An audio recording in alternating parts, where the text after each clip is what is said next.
c'est mieux si je mets le micro. Du coup, bienvenue aux gens qui probablement regarderont ça peut-être un jour en rediff. Je vais pas rester sur 7 ans sans rien raconter, mais voilà.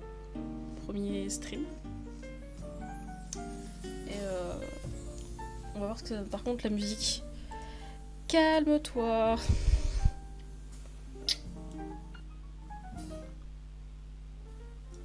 Là. Beaucoup mieux. Donc, je vais lire du coup le tome 1 d'Acme Association. Ouais, comme le titre. Et j'espère que ça va être cool. Et que je vais pas trop bégayer. Faudrait que je regarde si le son est assez bon. Je verrai ça en rediff et je verrai pour la prochaine fois. Mais voilà. Du coup, on va commencer. À Jean-Lu et ses mastications inspirées, à Romu et nos galères pirates. Alors, je connais déjà la saga, c'est une saga que j'aime beaucoup, beaucoup. Donc, j'ai hâte de relire ça.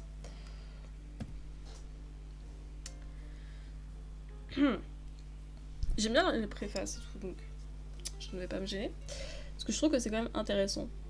En guise d'introduction, Pierre et moi nous sommes rencontrés le 30 novembre 2003, au Salon du Livre de Montreuil. Je posais une dédicace sur le premier tome de La Quête des Willam, qui me rappelle ce jour à Eric. Nos univers sont proches, nous le sommes sans doute aussi. On teste amicalement Pierre B. Donc Pierre Bottero qui est le co-auteur. Donc, nous aurions pu en rester là, vivre nos vies parallèles d'auteurs, nous contenter de boire un verre au hasard des salons. Mais on a testé, on s'est apprivoisé lentement, pas à pas. On a discuté, on a même commencé à évoquer la possibilité d'un projet commun. Ce n'était à l'époque pas encore le moment. Ce moment est arrivé en 2008. Nous étions tous les deux à un carrefour. Nous pouvions partir chacun de notre côté ou bien faire un bout de route ensemble. J'ai appelé Pierre un soir de novembre. J'avais un projet à lui proposer. Le 16 décembre 2008, j'étais chez lui, à Pélissane, aucune idée d'où c'est, autour de quelques tasses de café. Je lui ai exposé les idées qui m'étaient venues. Il m'a écouté jusqu'au bout, puis il a dit quelque chose comme « Et si au lieu d'être là, c'était ici ?» Ok. Pardon. J'ai réfléchi et j'ai répondu à un truc du genre « Pas mal, mais alors il faudrait que ce soit comme ça et que ceci devienne cela. » L'échange a duré longtemps, nos yeux brillaient. Ça m'a... Oula. Ça me plaît, a dit Pierre. On devrait mettre ça noir sur blanc. Dans son bureau, nous avons jeté sur l'ordinateur la base d'un vaste projet, une série fantastique reposant sur 3 principes fondamentaux. L'association, 2 auteurs et 2 éditeurs, main dans la main. La nouveauté, cet univers commun ne renvoie à aucun de nos univers parallèles particuliers, sinon pour des clins d'œil ponctuels. J'ai jamais capté les clins d'œil. Aussi parce que j'ai rien lu des 2 autres. Le plaisir d'écrire, d'imaginer et de délirer ensemble. Accommodation n'a donc aucun lien avec ce que Pierre a pu écrire précédemment. Je le précise à l'attention de ses lecteurs les plus fidèles. Inutile d'en chercher ou d'en inventer. C'est un projet indépendant, différent. Nous avons fini de travailler tard. Ce soir-là, nous étions complètement excités. Les éléments s'ajoutaient les uns aux autres, les idées fusaient. Le lendemain, avant mon départ, Pierre a voulu marquer l'instant à sa manière. Il m'a offert le dernier tome du Pacte des Marchombre. Sur la première page, il s'amusait à écrire « Pour mon vieux frère ». Alors voilà, c'est l'histoire d'une association qui... Quoi ? Tu connais déjà ? C'est ton projet ? T'es sûr ? Notre projet, tu veux dire ? Bon, je préfère. Bonne route et à bientôt chez Walter et Mademoiselle Rose. Je t'embrasse, oula. Pierre B, donc toujours Pierre Bottero. Chez Walter et Mademoiselle Rose, On y est maintenant, d'avril 2009, date à laquelle nous nous sommes concrètement attaqués au projet jusqu'en novembre de la même année. On se téléphonait, on s'écrivait souvent, on se motivait, se pressait, se bousculait, se titillait, se chambrait sans arrêt dans un esprit d'émulation facétieuse. Comme deux gamins, Pierre a, durant cette période, écrit 2 tomes. Il les a terminés mais n'a pas eu le temps de les reprendre, de les retravailler ainsi qu'il en avait l'habitude. Pardon. Ces 2 manuscrits, les derniers qu'il a écrits, sont donc publiés bruts de décoffrage. Je les ai relus. J'ai corrigé ce qui me semblait devoir pouvoir l'être, pas plus. Après la mort de Pierre... Ah oui, parce que... Fun, l'un des 2 auteurs est décédé du coup.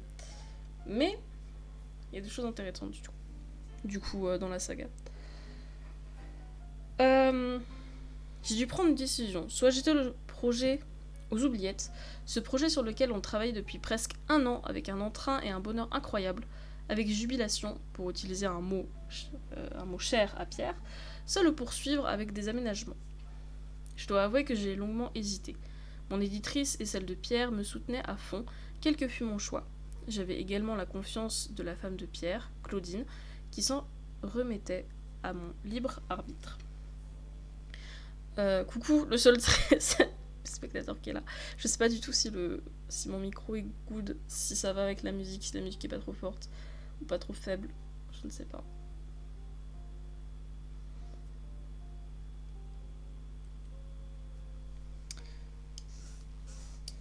Deux secondes, je check.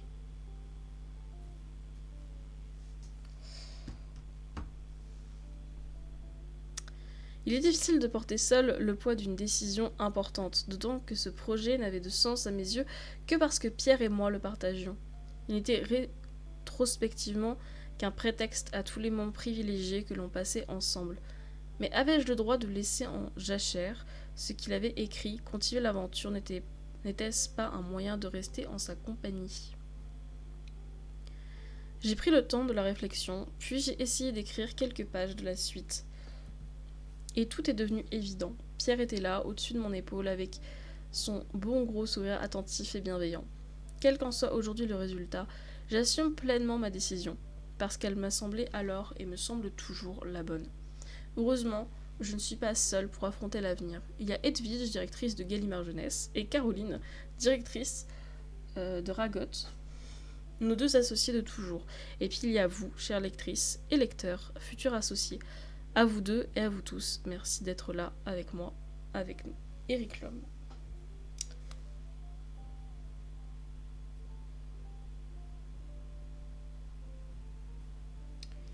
Hop.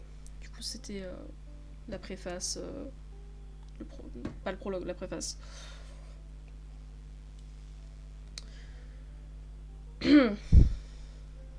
Pardon. Du coup, le prologue. Je m'appelle Jasper. Pourquoi pas Gaspard, comme tout le monde ? Il faut le demander à mes parents. Sans garantie de réponse. Je crois que ma mère avait un oncle nommé Gaspard qu'elle aimait beaucoup. Lorsque je suis née, il y a environ 16 ans de ça, elle a immédiatement pensé à lui, mais elle n'a pas voulu emprunter son nom sans son accord, ce qui aurait été difficile, le dit Gaspard, étant mourant à l'époque. Je précise tout de suite que ma mère est plutôt bizarre. J'aurai l'occasion d'y revenir.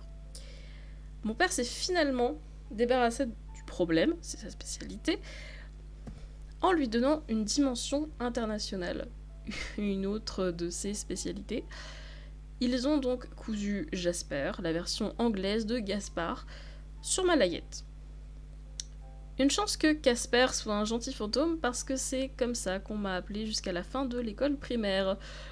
J'ai eu droit ensuite, au fur et à mesure que j'avançais avec la puberté, à J'espère, J'aspire et J'asperge.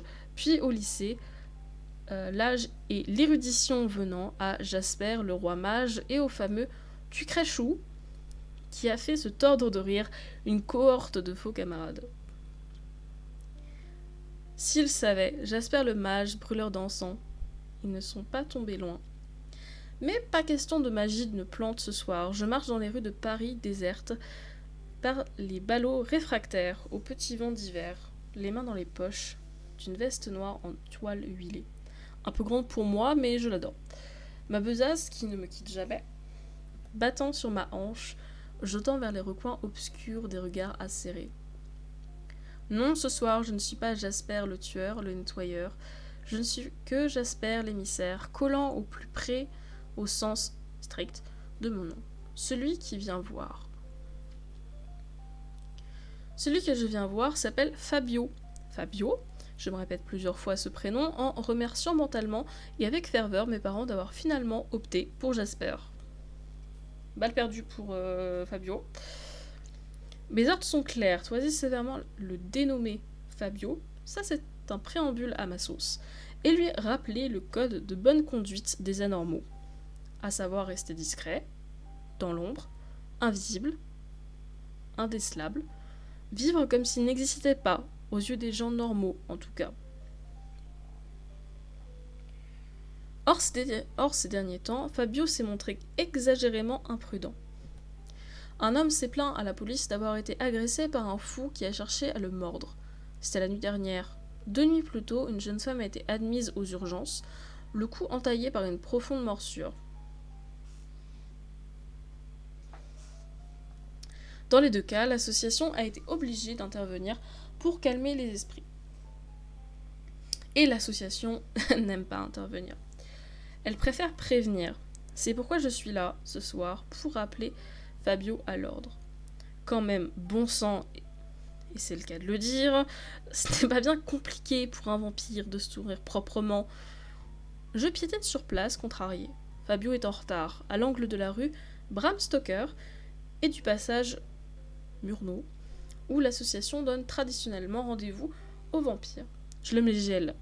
Mes orteils sont recroquevillés dans les solides chaussures en cuir qui me font passer pour un ringard auprès des filles de ma classe, mais qui me permettent de marcher confortablement et longtemps sans que mes pieds se transforment en ersatz de camembert. Je sais pas ce que c'est. Ce Fabio, je ne vais pas me contenter de le toiser avec sévérité. Je vais le foudroyer du regard. Attention. Au moment où, avec délectation, je me passe cette scène dans la tête, le bruit d'une alarme me fait sursauter. Puis la victime d'une vitrine, d'une bijouterie, toute proche explose, percutée de l'intérieur par un corps qui chute sur le trottoir avant de se relever et de prendre la fuite. J'ai le temps de voir le visage du cambrioleur, c'est Fabio. Alors là, question que je m'interroge, est-ce que je fais des voix? Déjà l'intonation, ça va être le jeu d'acteur en français, ça va être très drôle, très ridicule pour moi, mais c'est pas grave. Attention. Et stop, Fabio, monsieur Fabio, attendez. Je lance en bégayant. Ça, j'ai un peu réussi le bégaiement. Ça peut paraître surprenant, mais il ne s'arrête pas. On dirait même qu'il accélère. Je lâche un juron. Fabio, ne fais pas l'idiot. J'aurais pu dire fais pas le con. Mais bon. C'est un roman jeunesse, calmons-nous. Un mort à qui je chuchoterais à l'oreille me prêterait plus d'attention que le type après lequel je hurle. Dans les films d'action que je regarde sur écran géant, le poursuivant gagne toujours du terrain sur le fuyard. Curieusement, ce n'est pas du tout le cas. Il faut dire qu'un vampire, même catarreux, au dernier degré, je n'ai pas dit cathare, ce genre de créature n'est pas parfaite, pourrait en remontrer à un champion olympique. Ce que je ne suis pas du tout. Le sport n'a jamais été mon fort. Désolé Nelson. Mes poumons commencent d'ailleurs à faire des bruits curieux, à mi-chemin entre le râle et le sifflement. Mais je n'ai pas perdu de vue Fabio, pas encore. Lui aussi ne semble pas dans son assiette. Une conséquence du choc contre la vitre, peut-être. Peut-être. Quoi qu'il en soit, ça fait mon affaire. En pleine possession de ses moyens, il m'aurait semé depuis longtemps. Mon téléphone portable sonne furieusement. Tout en pestant contre la technologie et ceux qui l'utilisent au mauvais moment, je décroche dans un « Allô ?» rageur. Jasper, c'est Ombe, tout va bien? J'entends des bruits bizarres. Ombe, la Ombe, cette fille absolument sublime débarquée récemment du Québec pour rejoindre la branche parisienne de l'association. L'image de son visage mangé par 2 yeux bleus magnifiques, encadrés par des cheveux blonds délicats et soulignés par une bouche aux lèvres purpurine s'impose à moi avec une telle violence que mon cœur, pourtant au point de rupture, trouve encore le moyen de s'emballer. J'essaie de maîtriser ma respiration, je ne parviens qu'à m'étouffer un peu plus. Ça va, je poursuis, un suspect, taillé comme une armoire à glace. Je suis sur le point de le rattraper, il n'a plus aucune chance. Je vois. Répond-elle sur un ton que j'ai du mal à analyser. Jasper, j'ai besoin d'un renseignement. Comment vient-on à bout d'un élémentaire de la Terre ? Je réponds avec ma vivacité d'esprit habituelle. De l'eau ? Il me faut l'arroser d'eau. Pourquoi ? Est-ce que Mon téléphone fait bip bip. On va raccrocher et merde. Devant moi, Fabio va décrocher. Remerde. Je pourrais toujours poursuivre ma conversation avec Ombre plus tard. Avec Fabio, ce sera plus difficile. Tout en continuant à courir, je fouille dans ma sacoche. Il faut absolument arrêter ce vampire. Mes doigts se referment sur un assemblage de fines cordelettes reliant entre elles de grosses gousses d'ail. Ça devrait faire l'affaire. J'extirpe, tant bien que mal, mon bola, artisanal, et je le fais tournoyer maladroitement au-dessus de ma tête.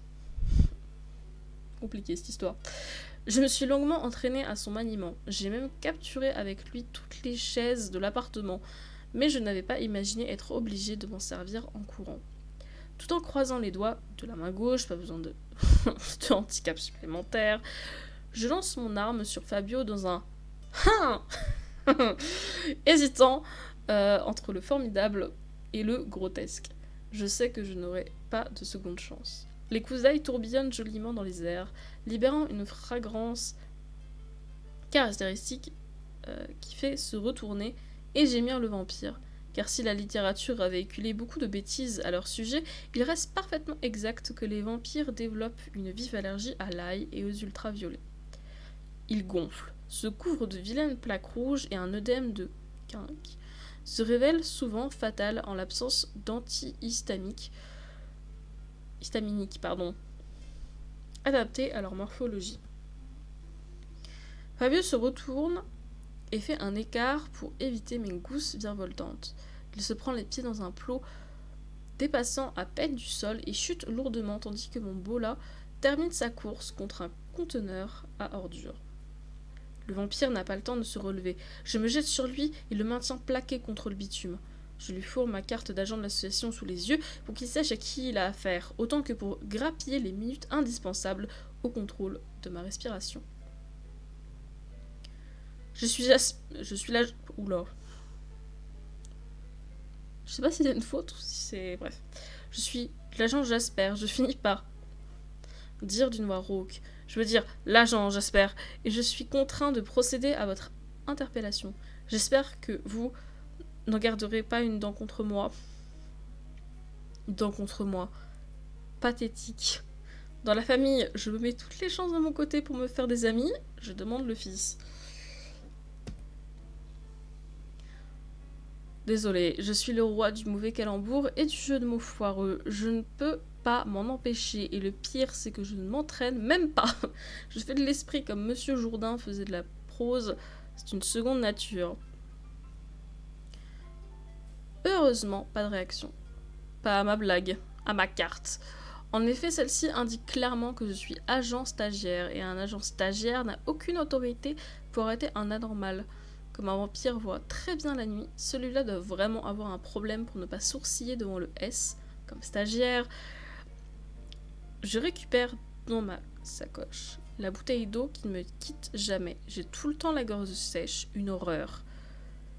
Et le vide à moitié pour éteindre une toux naissante. La vache, cette course dans le froid m'a détruit les poumons. Je sors ensuite une paire de menottes absolument pas réglementaires et les passe à Fabio avant de l'obliger à se relever.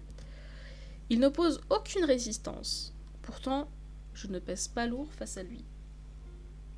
Je n'exagérais pas tout à l'heure avec Ombre. Fabio est un grand costaud aux longs cheveux noirs vêtu de cuir dans le genre gothique. Je ne suis pas franchement petit, mais il me dépasse quand même d'une demi-tête et d'une pleine largeur d'épaule. Je suis du genre fin et racé, ce que les jaloux traduisent par grand maigre qui a poussé trop vite. La seule chose qu'on a en commun, c'est la pâleur du visage. La couleur des cheveux aussi, elle de corbeau, mais du genre tignasse rebelle chez moi, plus que chevelure étincelante. Et puis le goût des vêtements sombres. À la réflexion, je pourrais tout à fait passer pour un vampire. J'étais plus costaud et si mes pupilles avaient des reflets rouges. À propos de reflets, lorsque je plante mes yeux noirs dans ceux de Fabio, je m'aperçois qu'il y a quelque chose qui cloche. Ses yeux sont fixes, légèrement voilés.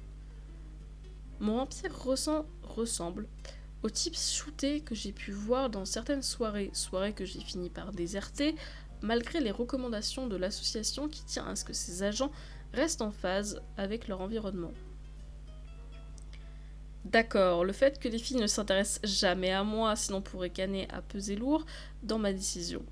Mais ce qui est vrai aussi, quand on côtoie le monde de la normale et qu'on fricote avec l'adrénaline, c'est qu'on devient assez difficile en matière de divertissement. Tu m'étonnes.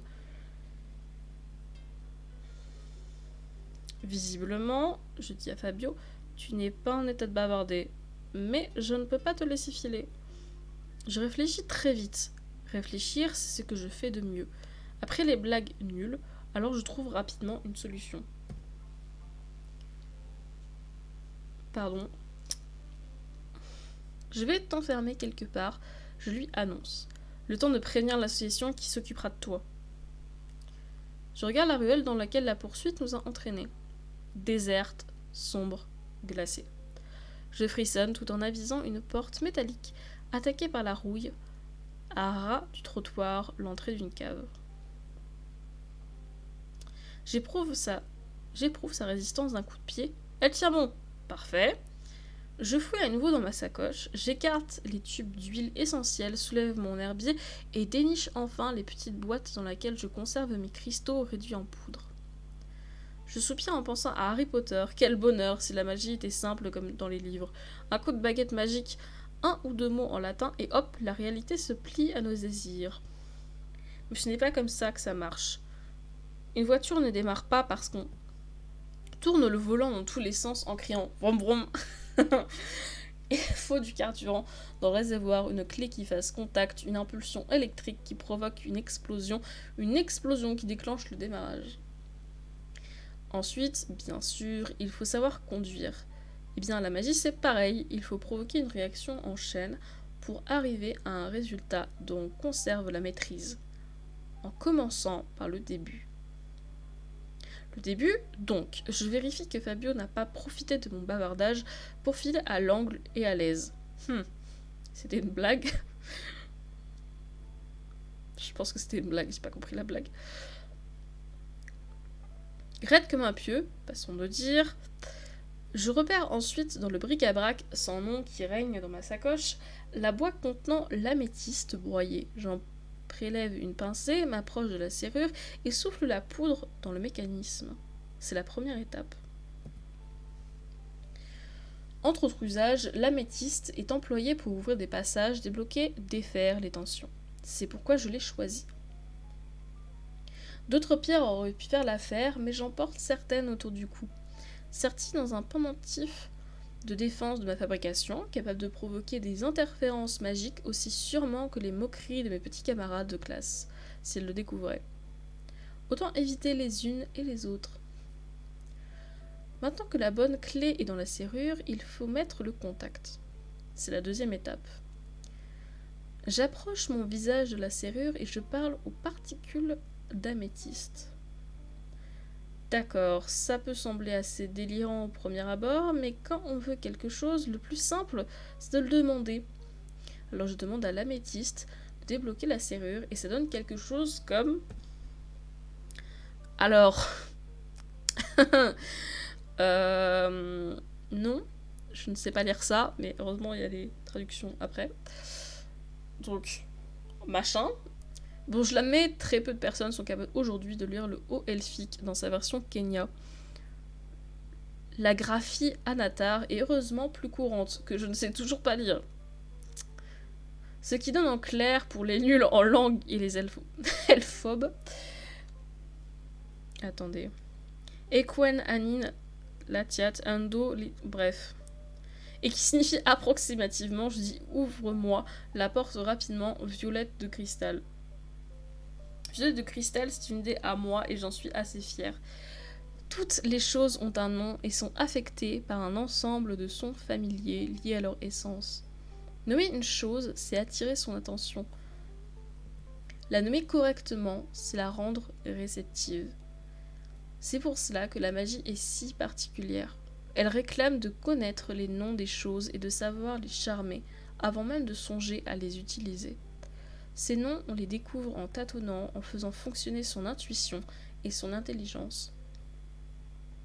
Quand j'ai commencé à apprendre la magie, j'ai rapidement compris 3 choses. D'abord que le monde n'est pas désenchanté, il a été désenchanté, ce qui n'est pas pareil.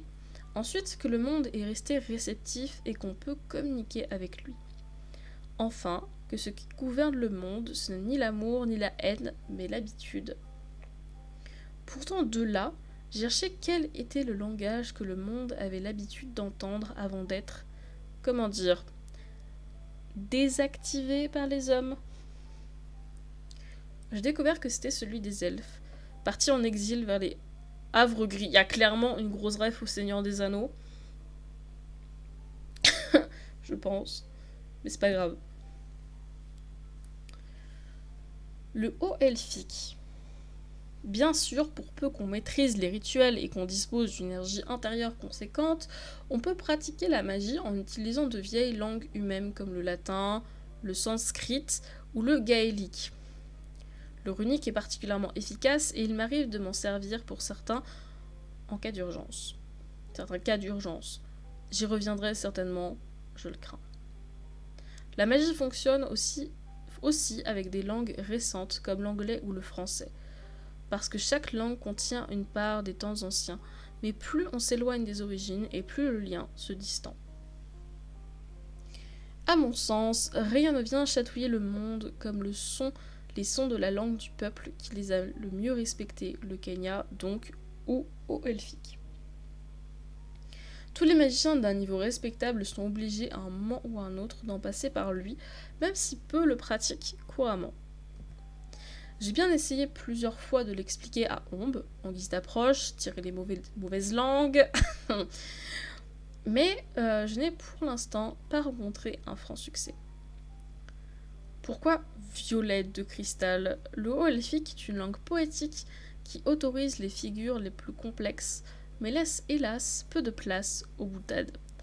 J'ai remarqué qu'en appelant l'améthyste par son nom générique, Sar, je sais pas. Petite pierre, elle mettait moins de zèle à répondre qu'en la comparant à une jolie fleur. Les hommes ne sont pas les seuls à se montrer sensibles à la flatterie. D'ailleurs, je jaspine, comme dit ma mère pour me taquiner, un autre de mes travers, je jaspine, et pendant ce temps, la serrure cède et libère le passage. J'empoigne mon vampire toujours plongé dans sa torpeur, et je l'entraîne avec moi dans l'obscurité humide du sous-sol. Tandis que mon pied touche le ciment de la cave, et que, à l'aide d'une lampe torche sortie de ma sacoche miraculeuse, je repère un pilier contre lequel je vais pouvoir attacher Fabio. Je repense à Omb et à notre conversation téléphonique. Qu'est-ce que je lui ai dit déjà au sujet de l'élémentaire de la Terre?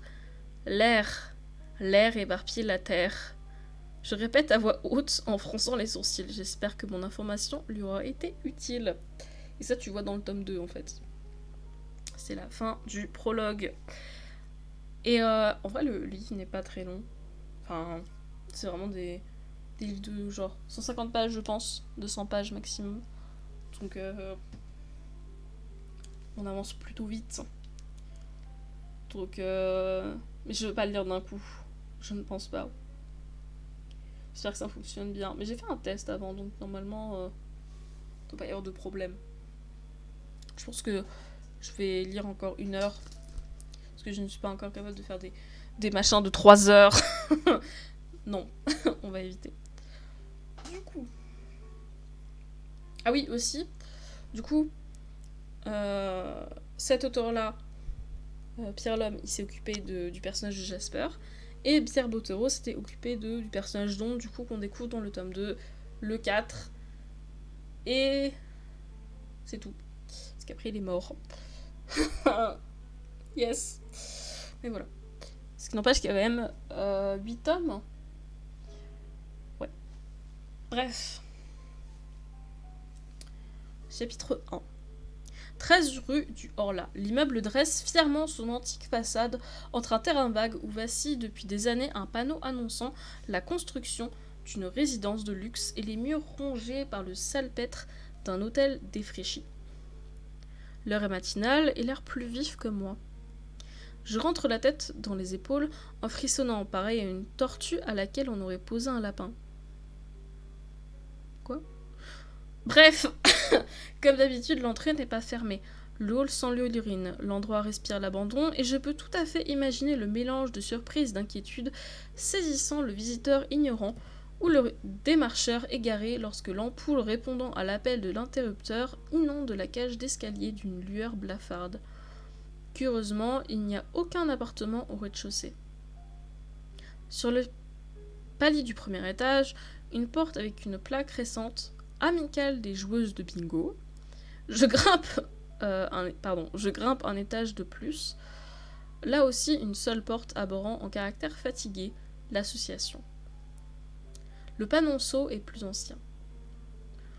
Je sais qu'au troisième et dernier étage se trouve le club philatéliste, mais je suis jamais montée. À qui appartient l'immeuble mystère, même si j'ai ma petite idée là-dessus. Mais l'impression qu'il donne, c'est d'être planté là, de toute l'éternité. Je frappe en prenant grand soin de ne pas être à côté de la plaque. Cette porte en bois recouverte d'une ignoble peinture verte, heureusement très largement écaillée, vibre d'un sort tellement puissant que j'en attrape chaque fois des sueurs froides. Je me fais régulièrement la promesse et si je tombe un jour sur le magicien qu'il a installé, de ne pas le mettre en colère.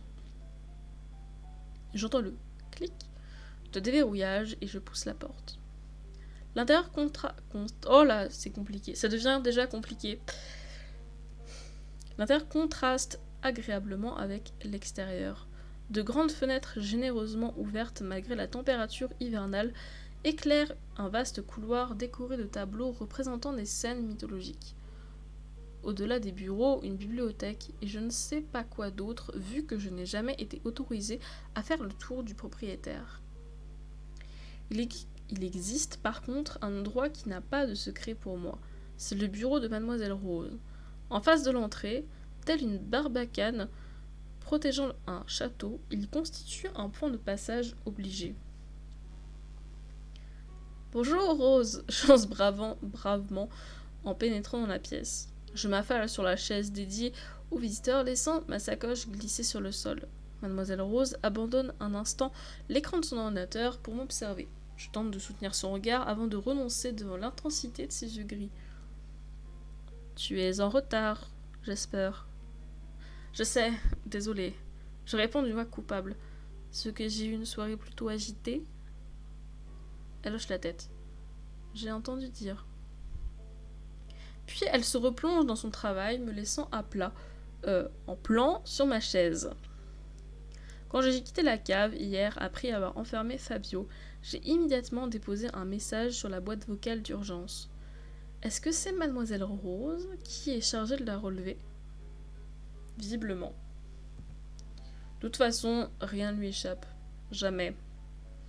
Elle est toujours au courant de tout, impossible de lui cacher quelque chose. Je le sais, j'ai essayé plusieurs fois. Désormais, eh bien, je vais au plus simple et je lui dis moi-même ce qu'elle finirait immanquablement par apprendre. Nos relations s'en sont beaucoup améliorées. Il n'y a qu'à voir la chaleur de nos retrouvailles. Je peux repasser, si je dérange. Dis pas de bêtises. Rien d'autre. Condamné à la chaise électrique. Je prends mon mal en patience et tente d'imaginer Mademoiselle Rose plus jeune, sans son éternel chignon, sans ses lunettes rondes, sans ses cheveux gris, sans son air sévère. Je n'y arrive pas. Certaines personnes sont faites pour être vieilles. Ouf. Et une autre balle perdue. Des cris étouffés m'arrachent à mes hautes considérations philosophiques. Je me penche pour regarder dans le couloir, amenant ma chaise à la limite de l'équilibre. Les cris proviennent du bureau de Walter. Ça bat chez le directeur, je lance à une Rose imperturbable. À qui le tour de se faire punir pour rire. Le regard de Mme Rose se pose à nouveau sur moi. Ce ne sont pas tes affaires. Elle me considère un moment, puis émet un soupir clairement perceptible. Bon, on va s'occuper tout de suite de ton rapport. Parce que c'est la raison pour laquelle je suis venue ce matin. En sacrifiant, le mot est peut-être un peu fort, 2 heures de cours, rendre compte de ma mission. C'est pareil pour tous les stagiaires, où qu'ils soient, et quoi qu'ils fassent. On leur colle sur le dos des tâches ingrates, on ne leur accorde aucune considération, et on leur demande de rendre des comptes à la moindre occasion. Je commence par quoi ? Je dis à Mademoiselle Rose, qui s'est équipée d'un stylo et d'un bloc. L'esquisse injecte vague de la main, signifiant que ça n'a aucune importance. Je prends mon inspiration, dans tous les sens du terme. C'était la nuit, une nuit sans doute froide, plus froide que les autres. Un vent venu des tréfonds de l'enfer balayait la rue dans laquelle j'avançais, le regard tendu vers les ténèbres, où s'agitaient 1000 monstres tourmentés, méprisant la peur et bravant les signes de danger innombrables. Tout à coup, à l'angle des rues qui avaient été élues pour fixer ce rendez-vous capital duquel allait sans doute dépendre le sort de l'humanité. Un autre soupir de Mademoiselle Rose, plus à pied que le président, m'arrête net dans mon récit. Stoppé dans mon élan, je m'embrouille avant de bafouiller. En fait, j'ai poireauté un bon moment dans le passage. Murnau, avant de devoir Fabio sortir précipitamment d'une bijouterie. Je l'ai poursuivi, j'ai réussi à le rattraper, mais je me voyais pas le ramener ici, alors j'ai préféré l'enfermer dans une cave. Cette fois, Mademoiselle Rose hoche la tête. Pardon. Les agents envoyés pour s'en occuper ont effectivement trouvé sur lui un sac de bijoux volés. Je me mords la lèvre. La remarque de Mademoiselle Rose ressemble à une approbation, mais sonne comme un reproche. Je ne me suis pas contentée d'enfermer le vampire dans la cave, hein. Je me défends avec véhémence. D'accord, j'ai oublié de le fouiller, mais quoi qu'il ait pu avoir sur lui, il ne se serait jamais enfui. Des menottes, c'est bien ça ? Dit Mademoiselle Rose sur un ton condescendant. Du coup, je l'ai fait. Des menottes, c'est bien ça, c'est mieux. Un cercle ! Je me récrie. Elle fronce les sourcils. Les agents sur place n'ont signalé aucun pentacle. Ah ! J'ai le triomphe modeste. Ah, c'est plutôt ha ! J'ai emprisonné le vampire dans un cercle constitué d'œils hachés et séchés. Si les agents que vous avez envoyés n'ont rien vu, vous devriez les convoquer séance tenante. Pardon. J'ai réussi l'exploit absolu d'arracher une ébauche de sourire à Mademoiselle Rose. Merci Jasper, c'est tout. Il faut que tu ailles au lycée maintenant. N'oublie pas cet après-midi le séminaire de formation. Aucun risque que j'oublie, j'ai une excellente mémoire. Mademoiselle Rose remarque mon hésitation à partir. Il y a autre chose ? Oui. Je ne sais pas ce qu'ont raconté les autres, mais hier soir en tout cas, Fabio était bizarre. Son comportement était incohérent. S'il était humain, j'aurais dit qu'il était drogué. Mademoiselle Rose griffonne quelque chose sur son calepin avant de me fixer d'un air sévère. Et voilà. Je ne suis plus un agent de l'association venu rendre son rapport, mais un élève de première qui n'a pas intérêt à rater le cours d'anglais. Je fais au revoir avec un signe de la main et quitte le local en traînant les pieds. Le froid me saisit dans la rue. Je remonte mon col, ajuste l'écharpe, non évidemment, ajoutée ce matin à ma panoplie anti-froid, avant d'adopter un pas rapide et de prendre la direction du métro. C'est à ce moment que j'aperçois, sur le trottoir d'en face, un homme en train de m'observer, attentivement.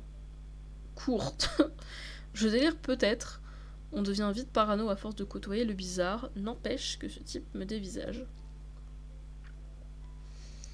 Ma tenue vestimentaire n'est pas extravagante. Je n'ai pas de boutons sur le nez, on ne se connaît pas, bref, aucune raison valable de s'intéresser à moi. Sauf si c'est un pervers ou quelqu'un qui a percé à jour mon statut d'agent stagiaire de l'association.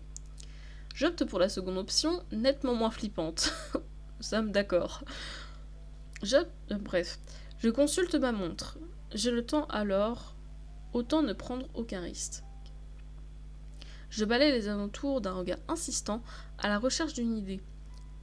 J'avise la vapeur blanche crachée par un évacuateur d'air dans une ruelle, un peu plus loin, un bar.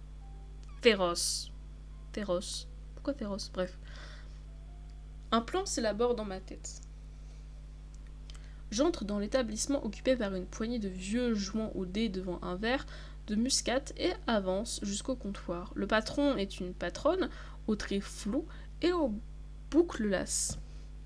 Je commande un café, un grand verre d'eau et les toilettes. J'ai jamais compris pourquoi ils servent un verre d'eau avec un café ou un chocolat, enfin une boisson chaude. Je ne comprends pas. J'en profite pour vérifier si mon suspect me file toujours le train. Bingo, comme s'exclameraient nos amicales voisines du premier. L'homme s'est arrêté en face du bar pour se plonger dans la lecture d'une affiche vantant les mérites d'un sommier.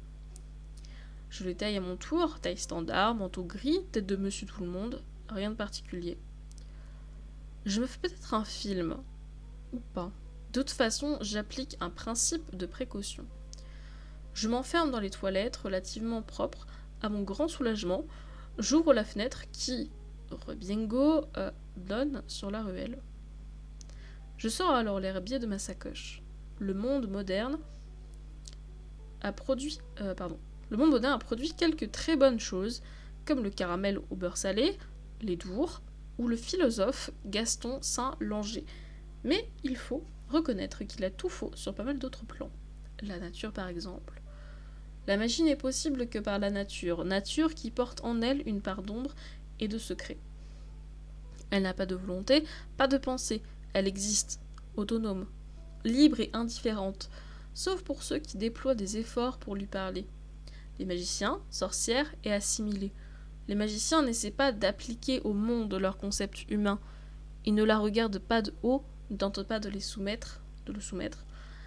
Ils s'y promènent et sollicitent des alliances de circonstances. Enfin, tout ça pour expliquer que je vais me sortir de cette mauvaise passe avec l'aide de mon herbier et pas de la balayette à chiottes. Je commence par poser sur le couvercle des toilettes un brasero miniature.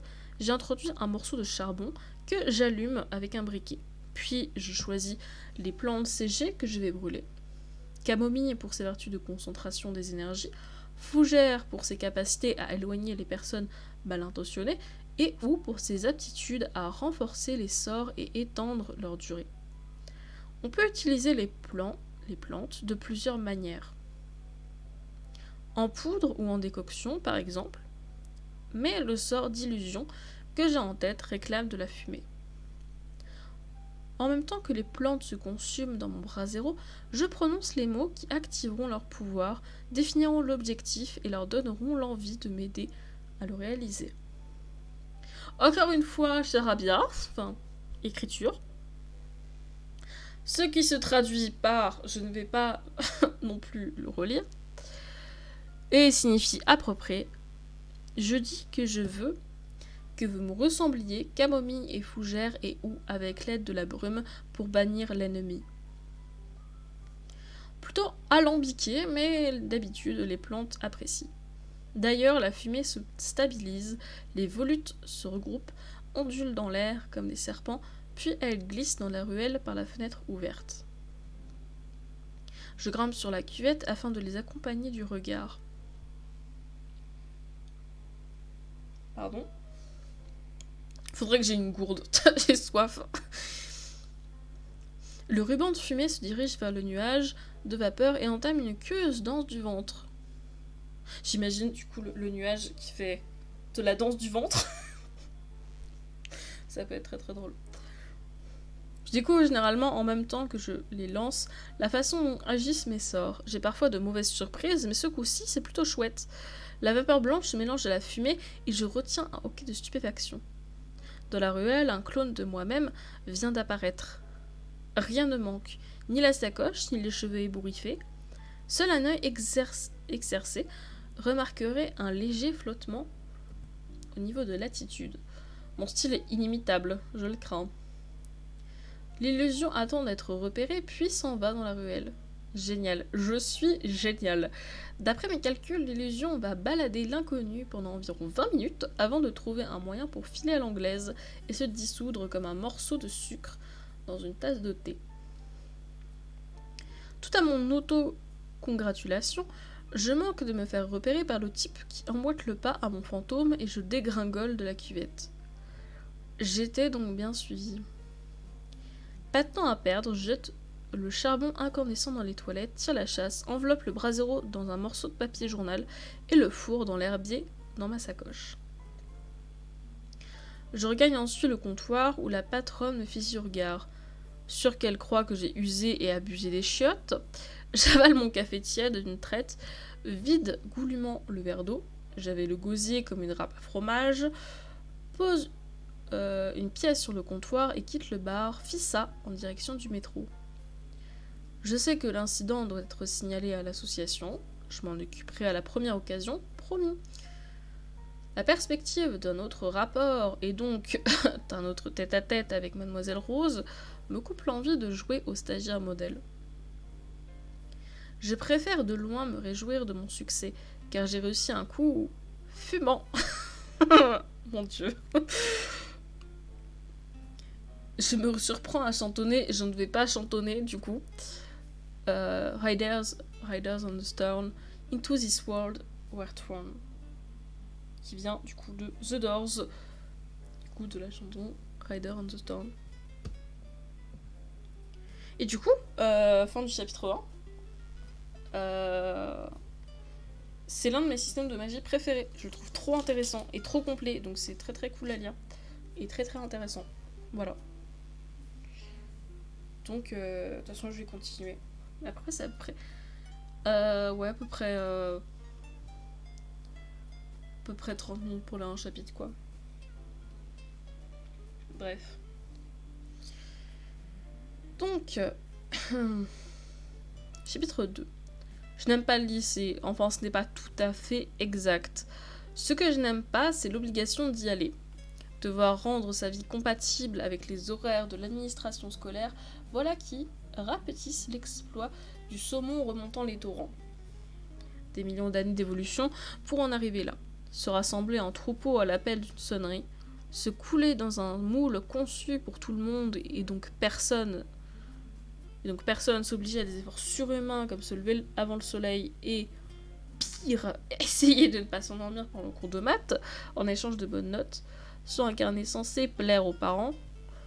Je parle de ceux des autres. Bon, j'espère, j'exagère toujours, mais l'école évoque pour moi d'innombrables heures d'ennui, un ennui trompé par 1000 rêveries généralement incompatibles avec les bonnes notes évoquées un instant plus tôt. Il n'y a que 2 trucs qui sauvent à mes yeux cette institution d'une destruction nucléaire méritée. Les filles et les copains. Pardon, mais quand je vois le mot copain, je suis obligée de dire copain. Surtout les filles. On a compris, tu es un adolescent, j'espère. Ça va aller. Non, d'abord les copains. Les copains. J'en ai 2, des copains. Jean-Lu et Romu. On s'est trouvés en entrant au lycée comme se reniflent entre eux les chiens qui n'ont pas eu de la chance, abandonnés au bord du chemin, contemplant le monde avec de grands yeux tristes. Ce qui se ressemble, s'assemble, dit-on. C'est sympa pour tes potes. C'est pas faux. Et je sais ce que ressembler veut dire. Physiquement, d'abord, on a tous les 3 des cheveux sombres et une peau blafarde à rendre jaloux un mort-vivant. Psychologiquement, ensuite, on partage la certitude d'être incompris. C'est vraiment des ados. Spirituellement, enfin, on a découvert à travers moult expériences divers avariées, très bien, que s'il y a un dieu quelque part, on ne l'intéresse carrément pas.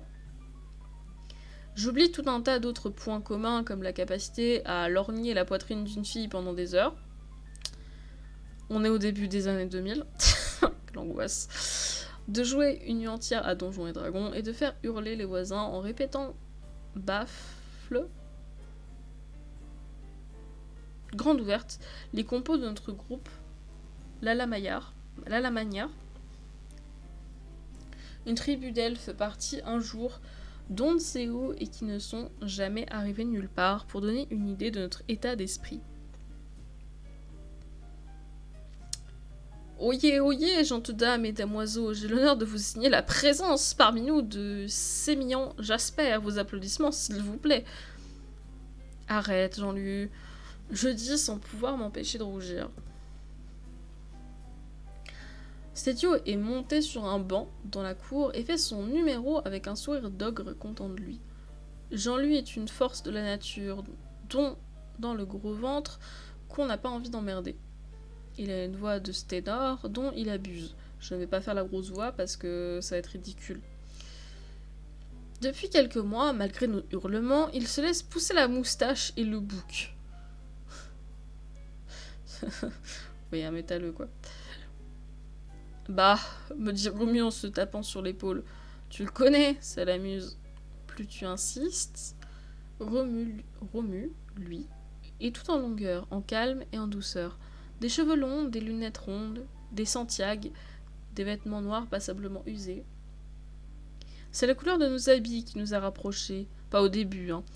On pensait chacun avoir affaire à un gothique ou un métalleux. Mais vous n'êtes pas métalleux ? Et puis on s'est rendu compte que Jean-Luc porte du noir pour paraître moins gros, Romu pour sonner des airs de poète maudit, et moi pour que cette couleur, ou plutôt cette absence de couleur, m'apaise. Salut Jean-Luc. Je dis en lui serrant la main. Dis donc, c'est la grosse forme ? J'insiste sur grosse. Quelle angoisse. Les blagues. Haha. C'est un marrant geste, il répond de sa voix chaude. En attendant, hier, t'as tout raté. C'était énorme, ajoute-t-il en me faisant un clin d'œil. Mince, c'est vrai. C'était hier, la fameuse soirée au ring. Remue en bray. Il y avait des filles, Jast, des canons. Oh, ça met mal à l'aise. C'est pas grave. On a dit début 2000, 2009. Tu déglutis. Vous deux... Oula, on rêve, vieux. Tu calmes. Comme d'hab, juste en rêve. Intervient Jean-Luc.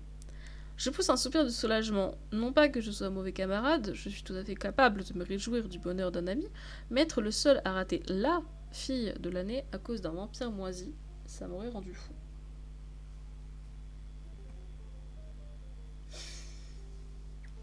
En plus, Jean-Luc a eu un super contact avec le patron du pub. Bon bah je l'ai pas du tout dit en mode... bref. Reprends en me glissant un sourire entendu. Jean-Luc, avec le gars du pub, je fais en lançant un regard moqueur plein de sous-entendus. Et t'invites cette lueur perverse dans ton regard, soupire Jean-Luc, ou je m'en charge. Écoute plutôt, je lui ai parlé d'Alamagnard, j'arrive pas à lire ce sous-titre, et il est partant pour nous laisser la scène un de ces soirs. Alors continue-t-il avec un air triomphant. C'est qui le meilleur ? Tu veux dire qu'on jouerait devant un public ? Un public avec des filles, précise Romu. Et tout le monde sait, glousse Jean-Luc, que les filles ne risquent pas au Rockstar, bien sûr. Évidemment. Rockstar. Même si le rock en question est fortement matiné de folk avec une bonne couche de médiéval, ces deux mots sonnent comme une promesse. Je reste baba. Or, ce n'est pas si fréquent. Il a dit quand ? Je demande. Non, mais on doit y aller après l'heure d'anglais pour laisser une maquette. Je grimace. Ce sera sans moi, les gars. J'ai un cours particulier. Je déteste mentir, encore plus à mes deux seuls amis, mais que faire d'autre ? Leur annoncer de ma plus belle voix « Désolée, j'appartiens à une société secrète et je suis tenue de suivre une formation spéciale. » Il me toise d'un air soupçonné. C'est pas un rendez-vous, hein ? C'est sur Jean-Luc. Et alors, qu'est-ce que t'en as à foutre, pardon, de commenter à chaque phrase ? Je crois que c'est l'une des scènes que j'aime le moins. Qui m'agace toujours autant. Alto fantasme. Je me récrie. Trop heureux qu'il puisse l'imaginer. Je vous promets que j'ai un cours particulier cet après-midi. Ça vous va ? Ça nous va. Confirme Romu au moment où, comme la trompette de la cavalerie, la sonnerie nous rappelle à nos devoirs. Mais en même temps que je joue le vertueux, le visage d'ombre s'impose à moi. Je vais la revoir tout à l'heure et j'en ai des frissons dans le dos. Calmons-nous. Cette pensée, aussi exaltante que déstabilisante,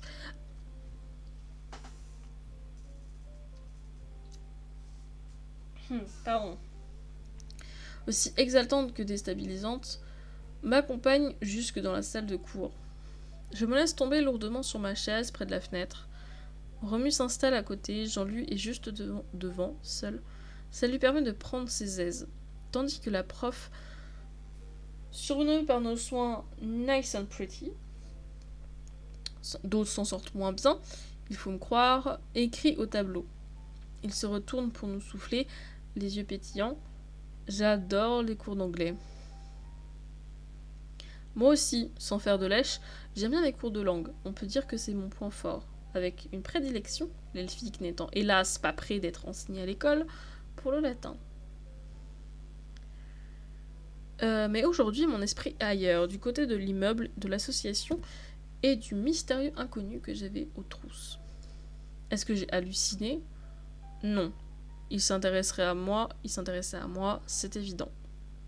La question est pourquoi ? Même s'il m'arrive d'avoir une assez haute opinion de moi-même, quand j'ai réussi à envoyer une boule de papier dans la corbeille par exemple, j'ai du mal à croire que cet homme me suivait moi. Je m'explique. Moi, en tant que moi, Jasper, élève de première, d'un niveau moyen, plus, joueur de cornemuse, interdiction de rire, pardon, au sein du groupe à la Maillard, je vais l'appeler comme ça, et postulant au coude à coude avec deux autres gars habillés en noir au titre de plus grand ramasseur de râteaux auprès des filles de la classe. Cet homme aurait pu filer le Jasper fils de son père dans le but de réclamer une forte rançon qui aurait été payée pour se débarrasser du problème bien sûr, mais l'endroit où j'ai été pris en chasse m'incite à opter pour une autre version. Il en avait après Jasper, l'agent stagiaire recruté par l'association 6 mois plus tôt pour son talent dans les pratiques magiques. C'est étonnant comme la vie bascule parfois sans qu'on s'y attende. Même si chaque jour est un nouveau jour, ainsi que l'affirme un philosophe médiatisé ou bien une publicité pour un supermarché, je ne sais plus, c'est toujours et seulement un événement fort ou anodin qui est l'origine de tout. Nous étions rendus un après-midi, Jean-Luc, Romu et moi, dans l'arrière-salle d'un magasin qui vendait quantité de jeux et parmi eux, les jeux de rôle qu'on adore. Ce jour-là, un maître de plateau renommé, venu spécialement pour l'occasion, animait une partie et on s'est retrouvés en compagnie d'autres passionnés à compulser frénétiquement les cartes et à bouger nos figurines. Je m'ai glissé dans la peau d'un mage et les choses allaient plutôt bien pour moi. Au moment de partir, le meneur de jeu m'a retenu en me posant la main sur l'épaule. Il m'a dit que j'étais douée et il m'a parlé d'un club qui organisait des jeux de rôle grandeur nature. J'étais emballée, bien sûr, et je nous imaginais déjà, Romu, Jean-Luc et moi, courir dans les couloirs d'un château déguisé en chevalier.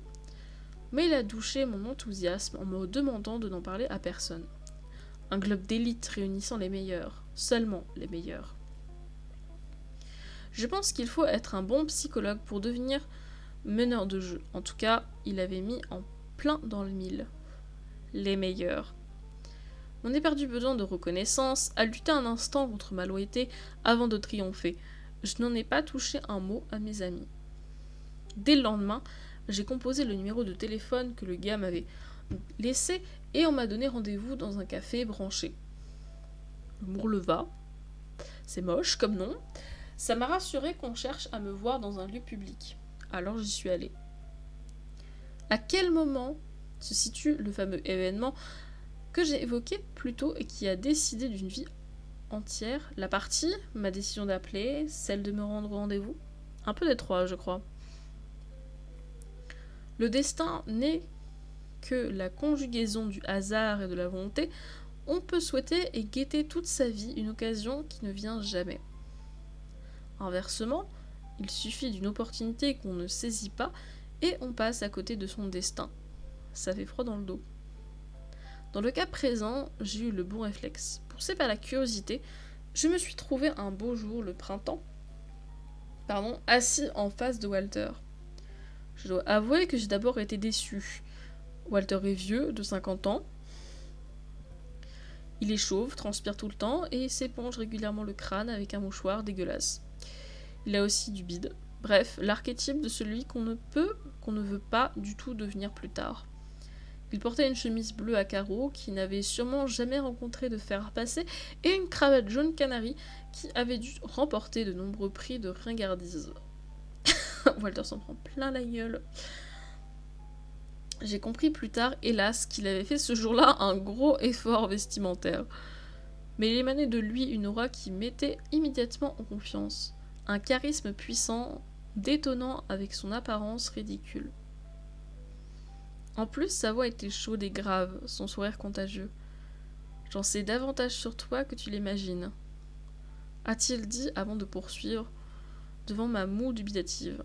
Tu t'appelles Jasper, tu vis livré à toi-même ou presque, dans un appartement trop grand de l'avenue Moméjean, tu joues de la cornemuse, tu possèdes un don pour les langues et tu t'adonnes en secret à la pratique de la magie.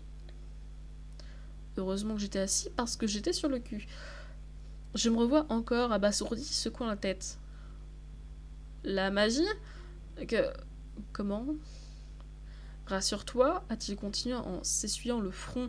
Ces informations resteront confidentielles, quelle que soit ta décision. Ma décision ? Que ceux qui ont déjà eu l'impression de jouer dans un épisode de la 4ème dimension lèvent le doigt. Baisse ton doigt, m'a-t-il dit, ce n'est pas encore le moment des questions. Je vais être le plus clair et le plus concis possible. D'accord ? Je hochai la tête et vidai le verre de Perrier devant moi tandis que Walter vérifiait que personne ne s'intéressait à notre conversation. Je m'occupe d'un organisme dont la plupart des gens ignorent l'existence et qu'on appelle l'association. M'a-t-il expliqué en baissant la voix. Je sais, j'ai répondu. Le meneur de jeu m'a averti. Vous faites des jeux de rôle grandeur nature, du genre réaliste, c'est ça ? Walter a retenu un gloussement. C'est un peu ça, un peu... Ou grand tes oreilles, ne perds rien de ce que je vais te dire. Les hommes ne sont pas seuls sur Terre, ils ne l'ont jamais été, ils ont simplement oublié. En réalité, de nombreuses créatures vivent à côté de nous, en marge ou pleinement intégrées. Dans les deux cas, en toute discrétion. Des créatures. Du genre quoi ? Vampires et trolls ? Je n'ai pu empêcher mon ironie naturelle de reprendre le dessus, mais mon interlocuteur était tout à fait sérieux. Vampires, trolls, loups-garous, gobelins, ghouls, esprits de feu ou de vent, cuivres et autres monstres de la terre et de l'eau, pour allonger la liste. Au milieu de tout ça, l'association joue un rôle clé. Elle gère la cohabitation entre le monde de ces créatures que nous appelons anormaux et celui des humains, plus nombreux, plus vulnérables aussi. Les normaux. J'ai complété en comprenant qu'il s'agissait d'une vraie conversation. Absolument. Les normaux. Mais pour réussir à ce tour de force, l'association utilise les ressources d'une troisième catégorie d'individus. Les paranormaux. Des humains dotés d'aptitudes particulières. Avec des pouvoirs, c'est ça, du genre Spider-Man ou les 4 fantastiques. Mon cœur, battait la chamade. Le sourire de Walter s'élargit. De ce genre-là, oui, mais en moins spectaculaire. Quoique. Bref. L'association contribue à l'harmonie entre communautés, par la force s'il le faut. Grâce à nos agents parfaitement formés, nous parvenons à maintenir l'équilibre. Nous gérons la normale, turbulent par nature, avec le paranormal. J'ai alors posé la question qui me brûlait les lèvres. Si vous me dites ça, c'est que vous pensez que j'ai des pouvoirs ?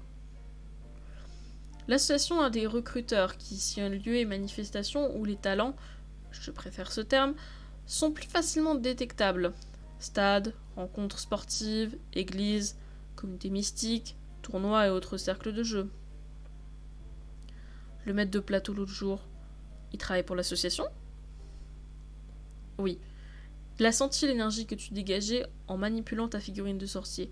Il a compris qu'en t'indiquant Oula. Pardon. T'identifiant à ce personnage, tu révélais une part cachée de toi-même. La petite enquête que nous avons menée par la suite nous l'a confirmé. Tu parviens à dominer les forces qui sont à l'origine de la magie, et tu le sais, puisque tu t'amuses à le faire lorsque tu es seul. Avec discrétion, un bon point pour toi. Vous êtes allé fouiller chez moi ? Je me suis offusquée. Il m'arrêtait d'un geste autoritaire. Tu n'auras pas de réponse à toutes tes questions. Sache seulement que l'association dispose des moyens importants. Maintenant, qu'en penses-tu ? Ils sont complètement allés chez lui. Que je pense quoi ? De quoi ? Eh bien, adhérer à l'association. En tant qu'agent stagiaire, pour commencer, tu t'engages simplement à accomplir quelques missions simples, assure les enseignements dispensés par l'association et ne rien révéler à personne. Jamais. En échange, l'association te permet de cultiver tes talents et te donne les coups de pouce dont tu peux avoir besoin dans ta vie quotidienne. Une sorte d'agent secret, hein. J'ai dit alors que je tremblais d'excitation.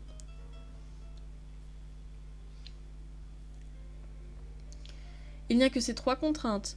Pas de contrat signé avec du sang, pas d'âme vendue au diable, de malédiction ou autre truc du genre. Walter arrive franchement cette fois. Non, juste des règles à observer. 9 règles. Tu les connaîtras lorsque tu viendras au local pour signer ton contrat. Il a soupiré. Un contrat signé avec ton sang. A-t-il confirmé avant d'éclater de rire ? Désolé, j'espère. Mais pas moyen d'y couper. Pas moyen d'y couper ? J'ai frissonné. Walter a le même sens de l'humour que moi.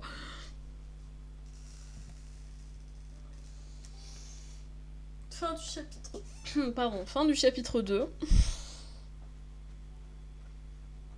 Je pense que je vais juste lire le chapitre 3. Et après, ce sera bien pour un premier stream.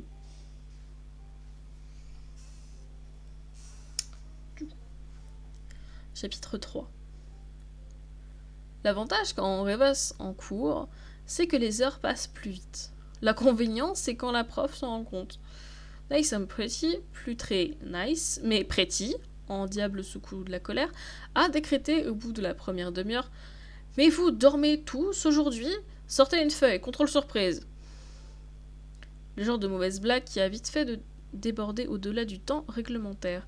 Ça lui explique que le temps des quelques vannes incontournables avec les potes, en sortant, je suis en retard et je cavale comme un fou dans les rues pour ne pas louper le séminaire consacré. Je compulse le programme tout en courant. Au troll, et je déchiffre correctement les instructions codées. Rue Ébus, un institut privé de langue dresse sa façade muette au fond d'une cour. Je me ramasse la porte en verre avant de me rendre compte qu'elle coulisse toute seule et demande à l'accueil, haletant et me frottant le nez. L'emplacement de la salle numéro 13. Intéressant, forcément, chiffre 13. L'institut n'appartient pas à l'association, elle se contente d'y louer un auditorium de temps en temps selon les besoins de son cycle de formation. Je grimpe les marches en vitesse. Salle 13. Devant la porte, un faux balayeur mène une garde vigilante. Je lui montre ma carte d'agent stagiaire, qu'il inspecte toutes les coutures. Je prends quelques secondes pour me calmer, puis j'entre. Un coup d'œil suffit à m'apprendre que je suis le dernier. Je baisse les épaules devant l'air réprobateur de l'homme qui se tient debout face à un tableau blanc. Sûrement le spécialiste des trolls. L'association emploie régulièrement des intervenants extérieurs qui sont des experts dans leur domaine. Une quinzaine de jeunes attend que je m'installe. Des adolescents, la 4e règle de l'association le stipule. L'agent a au moins 15 ans. Il n'est, heureusement, pas fait mention de l'âge mental. Je cherche une place des yeux et mon regard croise celui d'Ombre. Le rouge monte au visage. C'est plus fort que moi, cette fille me met dans tous mes états. Mais présentement, la contraction de ses mâchoires et son expression furieuse m'incite à trouver refuge à l'autre bout de l'amphithéâtre, du petit amphithéâtre. Bien, commence le spécialiste des trolls avec un fort accent germanique. Je vais pas le faire, c'est pareil les accents, je sais pas les faire. Puisque tout le monde est présent, nous allons commencer. Je vois nombre de mes camarades s'apprêter à prendre en note les propos de l'expert. Moi, je n'écris jamais rien à chaud. J'ai une excellente mémoire. Je décantais les informations et je note les principales plus tard dans mon livre des ombres, le cahier dans lequel un sorcier rapporte son savoir et ses expériences. Je sais pas si c'est une référence charme du coup. Peut-être. Je sors ma bouteille d'eau. Le cours doit durer 3 longues heures. Oui, c'est un cours de CM à la fac en fait.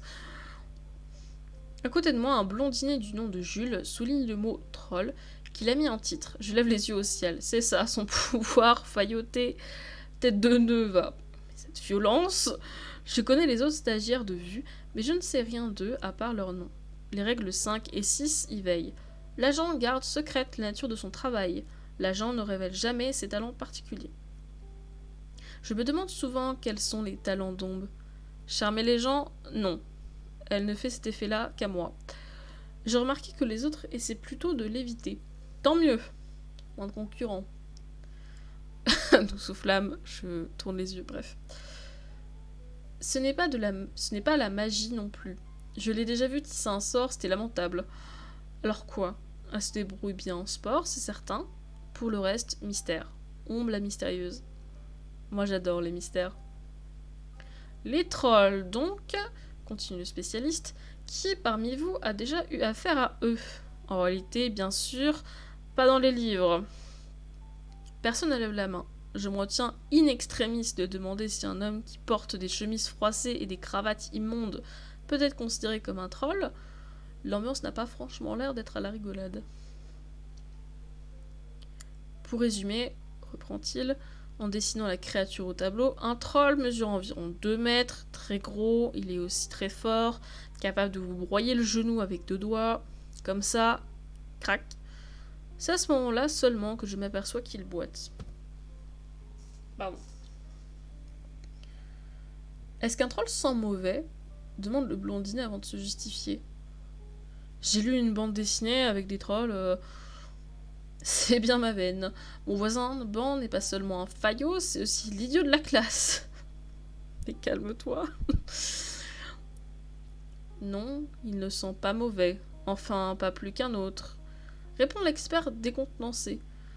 Il faut savoir que le troll est plutôt solitaire, sauf au printemps lorsqu'il est poussé par l'instinct de reproduction. Mieux vaut alors éviter certaines zones rocheuses où il aime se réfugier avec sa compagne. Des ricanements montent de l'amphithéâtre. Ça devient enfin rock'n'roll. Rock'n'troll, oh damn. Cela explique, soupire-t-il, qu'on ne compte jamais de bandes de trolls comme on rencontre des bandes de garous. Il parle? Demande quelqu'un. Non seulement il parle, mais il parle bien. Les trolls sont capables de la plus grande violence sauvage et destructrice, mais ils adorent philosopher. On sent l'étonnement dans la salle, un étonnement que je partage et qui me pousse sottement à lever le doigt. Je dis sottement car je surprends une moue réprobatrice sur le visage d'Ombre. Tant pis, je me lance. Vous êtes ironique là. Les trolls, des philosophes. Absolument. Certains ont même le sens de l'humour. Oh, un humour bien à eux, mais indéniable. Le troll est un être de contraste, à la fois barbare, raffiné. Ce n'est toutefois pas sa seule particularité. C'est vraiment prof de fac. Hein. La vache. J'ai joué avec le suspense. Le troll est aussi extrêmement sensible à la magie. Là, je dresse une oreille attentive. Vous avez, je pense, entendu parler de cette pratique qui s'appelle la soumission. Dit l'expert en détachant ses mots. Soumettre quelqu'un, humain ou créature, est un acte magique de haute volée. Officiellement interdit et surtout très difficile à réaliser, sauf sur les trolls. J'ai lu quelque part un truc sur la soumission. Il faut d'abord immobiliser la victime dans un pentacle, par sécurité, car le socle complexe est long à mettre en place. Ce n'est pas mon rôle, continue notre formateur, de vous enseigner les pratiques interdites, mais il est possible que vous soyez un jour confronté à un troll soumis. Votre seule chance d'en sortir vivant est alors de le libérer afin de pouvoir entamer avec lui une indispensable négociation. Sous l'emprise d'un maître, il n'a pas de volonté propre et se contente d'obéir. Or, un troll est rarement soumis pour s'occuper d'un parterre de fleurs. Comment est-ce qu'on libère un troll ? Demande une fille que je sais appeler Nina, aux cheveux plus rouges qu'une carotte. Le moyen le plus noble, dit le spécialiste, consiste à défaire le sort de soumission en empruntant la voie magique. Malheureusement, cela est encore hors de votre portée et le restera longtemps. Théoriquement, on peut aussi tuer le troll, mais c'est difficile de neutraliser un troll quand on n'est pas soi-même capable de soulever une voiture d'une main ou d'abattre un immeuble à coups de tête. Il reste heureusement la possibilité de tuer celui qui a pratiqué le sort de soumission. La mort du lieur délivre immédiatement le troll. Pas notre portée, parle pour toi, Mouduju. Moi, je me sens parfaitement capable de délivrer un troll en suivant le chemin des arcanes. Et la fuite ? Demande le blondinet plus pâle que le blanc d'un œuf au plat. Ce n'est même pas la peine d'y penser, répond l'expert en étouffant une grimace et en se raidissant. Un troll est capable de rattraper un cheval lancé au galop. Je m'apprête à relever le quota des questions intelligentes quand notre instructeur se tourne vers Ombe. Je remarque alors son iPod vissé dans les oreilles. À tous les coups, elle n'a rien écouté. Aïe, ça va barder. Alors, mademoiselle ? Alors quoi ? Des murmures emplissent l'amphithéâtre. La voix d'Ombe, claire et forte, vient de retenir teintée d'une rare insolence. Elle écoutait bien, en fin de compte. J'expliquais à vos camarades, continue l'expert sans enlever la provocation, qu'un troll est, parmi les anormaux, le plus facile à soumettre, ce dont certains magiciens, peu recommandables, ne se privent pas. J'aurais expliqué également à quel point un troll soumis peut s'avérer dangereux et leur exposer les deux seuls moyens à leur disposition pour se tirer d'affaire si d'aventure une telle créature s'en prenait à eux. Ah. Comment ça ? Ah. Ah. Juste. Ah. Waouh. Comment elle arrive à rester aussi calme ? J'échange ma collection complète des dours contre son secret. Je suppose que vous avez un avis sur la question ? Quelle question ? Comment sauver votre peau quand un troll soumis a décidé de vous réduire en bouillie ? Répète l'expert passablement énervé. Je suppose que la réponse que vous attendez tient en un seul mot, magie, mais au risque de vous décevoir, celle que je choisis en nécessite deux. Très bien, et quels sont ces deux mots ? Je sens que ça va être énorme. Des baffes. Énorme. Je vois. Répond l'expert en secouant la tête. Il en peut plus, l'expert. Pardon. Plantant son regard dans celui d'Ombe, il ajoute comme un avertissement. Certains pensent en effet qu'assommer une créature soumise rompt le sort. Je crains hélas que cela ne fonctionne que dans les légendes. En tout cas, personne n'a jamais témoigné de l'efficacité de cette mesure contre un troll. Je ne saurais trop vous conseiller de privilégier la mort du magicien à la journée de la soumission. C'est moins risqué. Je vois Ombe sourire et grogner de satisfaction. J'exprime un frisson. Est-ce à cause de son sourire éclatant ou du sentiment fugace et parfaitement déraisonnable que, dans un combat l'opposant à un troll, je miserai pas toutes mes billets sur le troll ? Du coup, mes pensées reviennent en force vers elle. Depuis quand est-elle arrivée dans l'association ? En même temps que moi, je crois. Ou à peu près. On peut pas dire qu'on est tout de suite devenus les meilleurs amis du monde. Après, non plus, d'ailleurs. Ombre est aussi distante que moi avec les autres, avec cette différence que les autres l'indiffèrent, alors que moi, il m'énerve. Pourquoi est-ce qu'elle m'obsède à ce point ? Parce qu'elle est belle à en tomber ou mystérieuse comme je le disais ? Les deux, sans doute. J'en lui ajouterai un brin oh là à l'aide. Sarcastique. Parce que tu ne l'intéresses pas, imbécile. Vrai aussi. Enfin, pas tout à fait. Quand on l'observe, d'accord, on n'imagine pas qu'on puisse avoir besoin de quelqu'un. Pourtant, elle m'a appelé hier soir. Elle avait un problème et c'est vers moi qu'elle s'est tournée. Ça quelque chose, non ?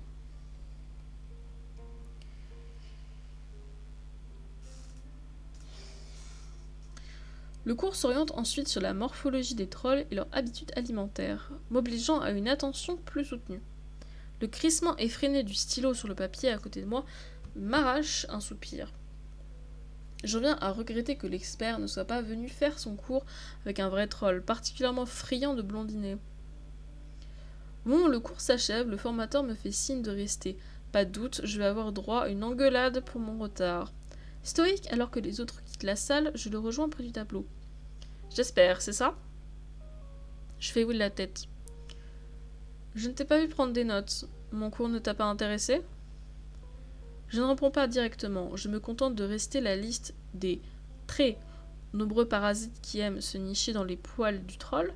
Il reste silencieux, se contente de m'observer. À la fin, il hoche simplement la tête. Je suis chargé d'un message de ton directeur. Il aimerait que tu passes au local. Le plus vite possible.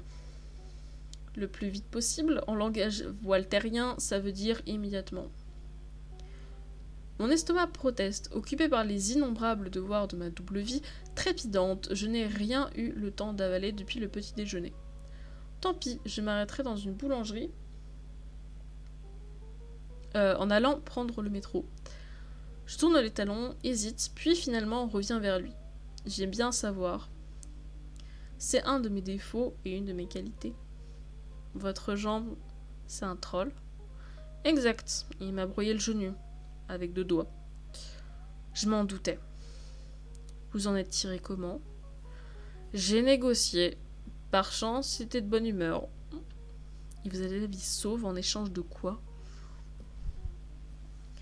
L'expert tire sur son bras et exhibe une prothèse en résine. Le reste de ma jambe. Devant mon air horrifié, il me confie. J'ai dit qu'un troll pouvait rattraper un cheval au galop. C'est vrai. Les jeeps aussi, en terrain accidenté. Le problème, c'est que la poursuite dure plus longtemps et que ça attise son appétit. Je ne suis pas certain de vouloir en savoir plus. Je bafouille un remerciement avant de battre en retraite.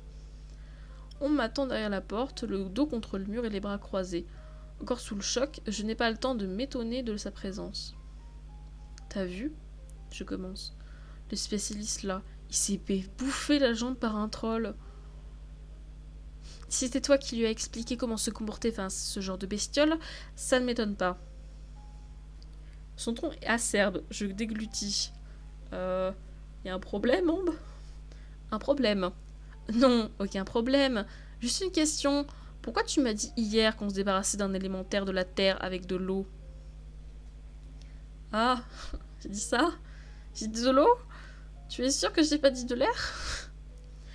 Je me rappelle parfaitement de ce que tu as dit, j'espère. Et tu sais quoi ? Assène-t-elle en pianotant sur ses biceps, pardon.